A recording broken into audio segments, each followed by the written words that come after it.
Hello everybody and thank you for joining me. This is Ciara from Ciara T Designs and today I have week 10 of the Christmas series. I'm sorry guys, I get a little lost on time sometimes. And I did do another card set just because a few ladies at work asked me to. Oh, Shade just jumped on the desk. And Mist is on the desk and Shadow's on the desk. So there's might be cats popping in and out. But this is the card set that I made for this week. I am really happy with how they turned out. They are kind of similar to the ones I did a couple of weeks ago because they are the same like sprays. I'll hold them up, you can check them out. But they are different colors and they're a different design. So other than their snowflakes and they have mica sprays, they're not the same cards. But you guys know I love snowflakes and I love my mica sprays. So I had to kind of do a few different things. I'm sorry if you guys can hear the cats. So those are the cards I have for you this week. Let's jump in and check them out. So as always, I do like to kind of do assembly line when I make sets, and I hope you guys aren't getting bored of seeing me make these card sets. They're a lot of fun, and when the ladies at work come and ask me to make stuff, I struggle not to record it to share it with you guys because I think that they usually turn out really pretty. So hopefully you're not tired of card sets. I do still have to make one more, so there will be one more card set on the channel at some point, but then we are done for the season as far as I know, and then we'll move on to other things. But so I am going to cut down 5. I like to do my sets of cards in 5 just because generally people order 10 and I do 2 sets of 5 that are different colors but same design, so they kind of go together. And I am going to use a black matte. If you've been with my channel for a while, you know that I love framing my work. I think that it really helps it pop and it really gives it just that extra little bit of something. So I do tend towards that. You don't have to if that's not your jam, but I do end up going that direction. So for the mat, I am going to use just a piece of black cardstock that I always use. And then for the panel, this is some Canson watercolor cardstock. It is the cold press, so it has more of a texture. I really like texture. If you don't enjoy that, you could use a hot press instead, and that would of course give you a lot less texture in the cardstock, but I tend towards the texture and I even add extra later, so I just like to go that way. And then for my layers, I did a really thin black layer. It's about 1/8 of an inch smaller than my A2 base.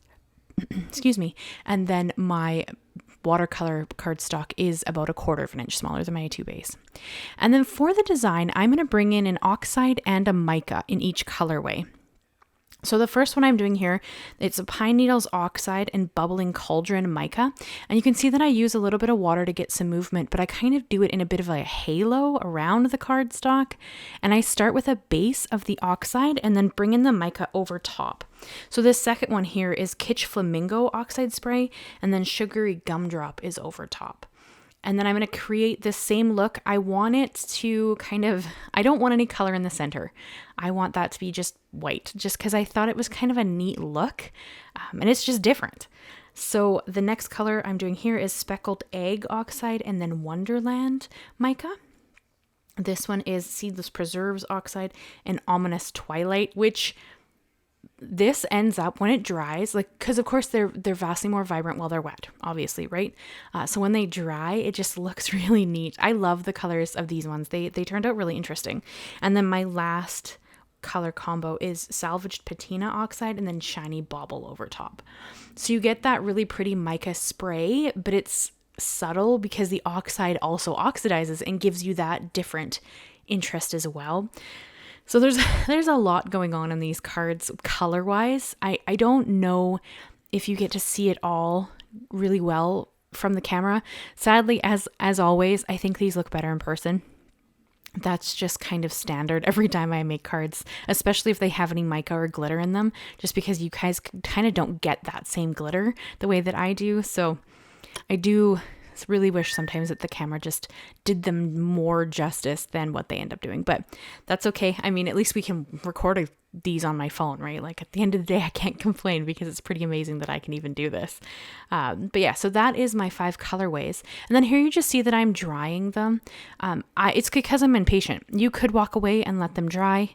Absolutely. I'm impatient. I like to sit down and make a craft pretty much the whole, from start to finish. Just because I generally have a lot going on, so it's easier for me if I can do a video in one sitting. And then I did splash on some extra interest here, so I added a little bit of water. This shows up better on the dark color. That's why you can see it so much better on the purple one and the green one than the other couple, because they're just so much lighter.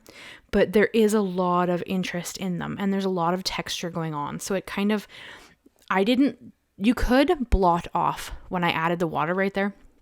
You could blot them off and that would kind of remove the color, but that's not what I want. I kind of want more of like a watercolor effect where it kind of just lifts the color a little bit, but it doesn't actually remove it from the panel. So hopefully that kind of makes sense.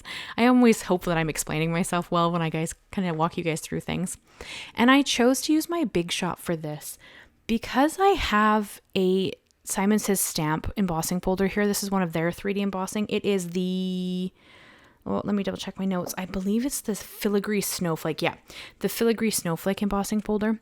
I have found that the Simon Says Stamp embossing folders are just thicker than every other embossing folder that I own. And I have not found a sandwich that I'm comfortable with going through my switch with these thicker embossing folders. So for that, I like to just bring out my Big Shot instead because I own it and I can easily use it. I don't want to, break my switch. So if I can't find a sandwich that works, I kind of just default back to my Big Shot because it just sits behind me on my, you guys actually probably see it in the intros if you're looking for it. It just sits behind me. But this is just because I'm a little worried about running them through my switch because they are very thick. Like I have found a sandwich that works with my switch for the Spellbinders embossing folders and the Tim Holtz embossing folders, but I have not found one that works with the Simon ones yet. So I just don't force it and just use my Big Shot instead. And then to make it so you could see the little bit of snowflakes a little bit better in the background, I brought in some Prima wax. This is in a pearly color, so it's white. It almost looks a little bit silver here, although it's not. In person, it's very white. And it's just super, super pretty. I have been having so much fun with these waxes. One of the stores locally sold out a bunch of them for pretty inexpensive. I think I got them for like $4 a tube.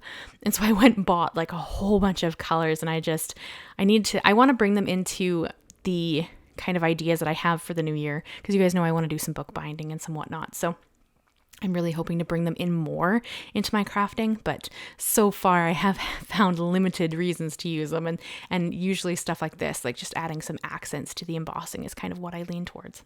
And then for our focal image, we have 2 snowflakes. It's the Sophie and the Aurora snowflakes. Beautiful snowflakes. I chose to go with 2 different ones just again to add a little bit of interest. I'm going to cut out, I'm pretty sure it's the Sophie snowflake 3 times and the Aurora one twice. I'm pretty sure. I might be wrong, but they're always linked, so you guys can go and check them out if you are interested in what I'm using. And then I'm going to just use these as the topper on top of these really pretty cards. And that's why they're in a white glitter cardstock, because I don't want them to steal the show. You could have done colored, but I wanted it to kind of be neutral so that all of the color was really in the background. For the sentiment, I actually kind of lined it up so that I could easily move them up here so that would give me kind of even cutting throughout the trimming of the labels of this. So you can see that I've lined up my stamp so that it's straight in my MISTI. And then I'm just shifting my cardstock up 1 square in the background of the little grid. And that's kind of how I'm doing it. At the end, I'm going to misjudge it right here, and I'm going to actually move it up 2 squares because I didn't realize I'd already moved it 1. And I mean, that's fine. I just have to trim it a little bit differently, but that's how I stamped those. And then they're from the Joy to You and Yours stamp set. So it's just a really thin Merry Christmas. I thought that was really fitting because I didn't want to cover this card up with a large sentiment. I want a really small one I can tuck in, kind of have that snowflake overlap it. And I'm going to cut them out as small labels. And this is the same white cardstock I usually use, like it's my hammer mill. This was just a leftover piece that I had sitting here so that I could easily stamp on it. And I love how these cards turned out. I mean, I don't know if it's, you know, it's funny. We go through this every time because usually I'd be like, you know, maybe I shouldn't toot my own horn. And there's always someone who comments. And, you know, thank you guys, because I do read every comment. Sometimes it takes me a little bit of time to get back to you guys, but I always read every comment. And they said that, you know, we seem to be it's easier to give compliments to others than to give yourself compliments. And or I'm paraphrasing, that's not exactly what was said, but it was something very like that. And it's really funny because I'm the first person to go and, you know, support another creator or, you know, talk to somebody who's struggling a little or doesn't like their designs or whatever. And I'm like also the first person to look at my own and be like, yeah, that's good. But you know, it's okay. So it's kind of funny. I love my creations. Not that I wouldn't share one with you guys that I wasn't excited about. I have done that in the past because I want you to see that not everything I create is gold. And you know what? It's so subjective because just because I don't like something I've created doesn't mean somebody else doesn't. So it's always a little funny that way. But I'm always pretty proud of what I create because at the end of the day, I take this blank piece of paper and I turn it into something beautiful. And yes, inspiration comes from everywhere, right? Like I watch a lot of YouTube. I, you know, look at a lot of Instagram. I follow a lot of artists and creators and, you know, and I'm, you know, I stop by and leave them love on their stuff, and inspiration comes from everywhere. It's not as if, you know, everything is from my own head and it's all my, you know, but I'm so hard on myself sometimes. And it's so funny because I struggle to be proud of what I'm making sometimes. And I don't know why, because it's pretty. And if someone else had made these cards and I saw them, I would be like, oh, wow, look at those cards that, you know, whoever made, they're stunning. And I look at my own and I'm like, yeah, they're okay. Right. Oh, you guys, oh, I'm sorry if I'm rambling. I'm a bit tired today and I've got a lot of stuff I'm trying to get done here. And I can't believe Christmas is in 2 weeks. How did that happen? Where did October and November go? Like I know you guys have heard me say this before, but time is such a interesting thing, which is why I'm always so incredibly thankful that you guys come and hang out with me because I know how quickly time goes by. So the fact that you want to come and hang out with me is just, I can't even explain or express how grateful I am that you guys come and hang out with me every week. Like I appreciate you so much. So make sure that if you haven't and you're interested, sign up for my Happy Mail list so I can, you know, shoot you some appreciation.